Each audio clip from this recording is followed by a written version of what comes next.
अरविंद केजरीवाल जी।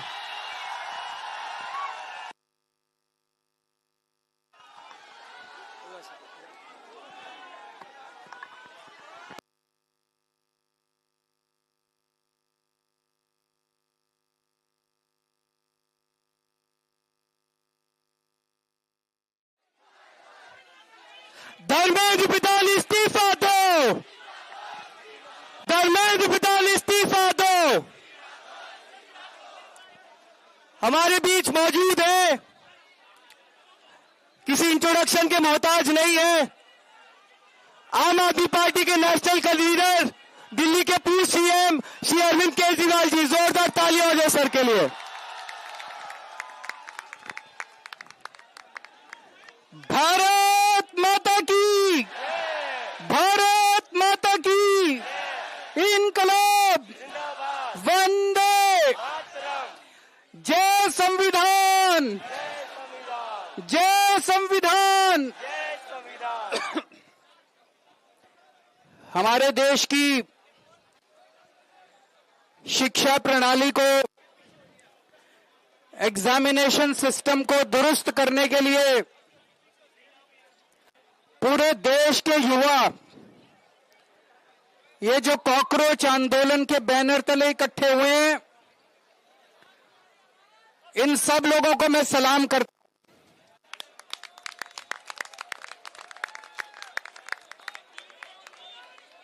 मैं सोनम वांगचुक जी को सलाम करता हूं। आवाज नहीं आ रही, पीछे बता रहे हैं।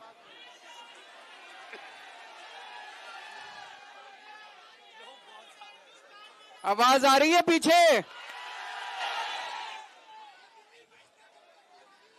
मैं सोनम वांगचुक जी को सलाम करता हूं, जो अपने लिए नहीं, आप लोगों के लिए, युवाओं के लिए, हमारे देश के बच्चों के लिए अपनी जान दांव पे लगा के पिछले 19 दिन से अनशन कर रहे हैं। आज उनका 19वां दिन है।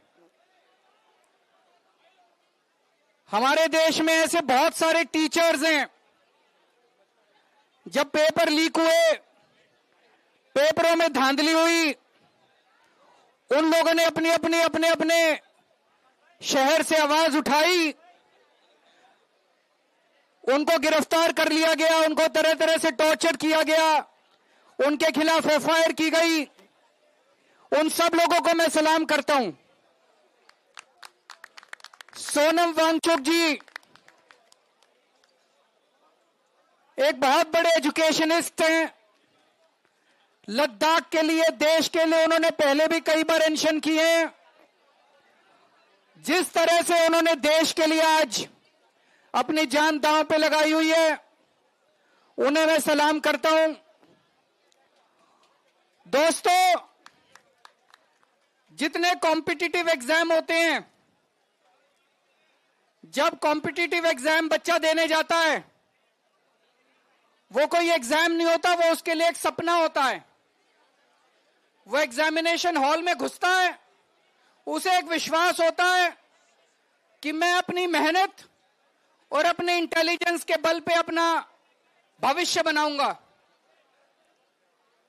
मैंने भी आईआईटी के पेपर दिए थे। आईआईटी के पेपर में सक्सेसफुल होकर मैं आईआईटी गया था,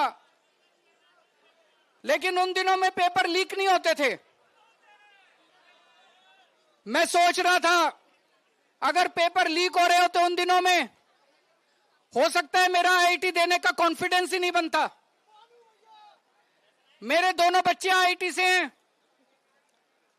मेरे दोनों बच्चों के टाइम पे भी पेपर लीक नहीं होते थे। लेकिन आजकल जिस तरह से पेपर लीक होने लगे हैं पिछले कुछ सालों से, वो जो कॉन्फिडेंस है एक बच्चे का कि अगर मैं मेहनत करूंगा, अगर बच्चा इंटेलिजेंट है तो मैं अमीरों के बच्चों को भी पीछे छोड़ दूंगा, आज वो कॉन्फिडेंस लड़खड़ाने लगा है। ये सही नहीं है। ये देश के लिए बहुत खतरनाक है। ये देश के लिए बहुत खतरनाक बात है। नीट का पेपर लीक हुआ, इन्होंने क्या किया? हर साल पेपर लीक हो रहे हैं। 2024 में जो पेपर लीक हुआ था, उसका जो मास्टरमाइंड था, उसको बेल दिला दी। ये अब सिस्टम बन गया, हर साल पेपर लीक होते हैं, कमेटी बैठती है, जांच होती है, एफआईआर होती है, गिरफ्तारी होती है, बेल हो जाती है और फिर अगले साल के पेपर लीक होने की फिर तैयारी शुरू हो जाती है।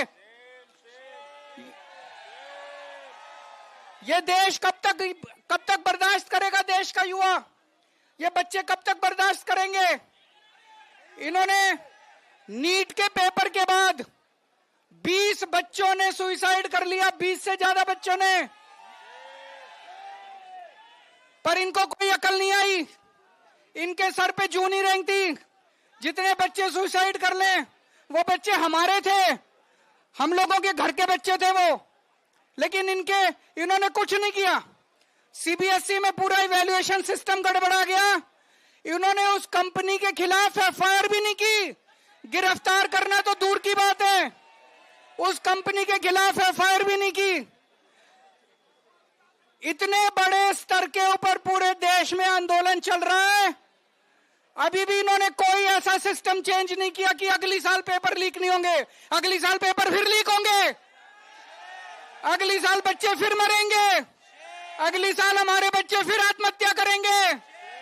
यह सिस्टम कब बदलेगा? इस सिस्टम को बदलना पड़ेगा।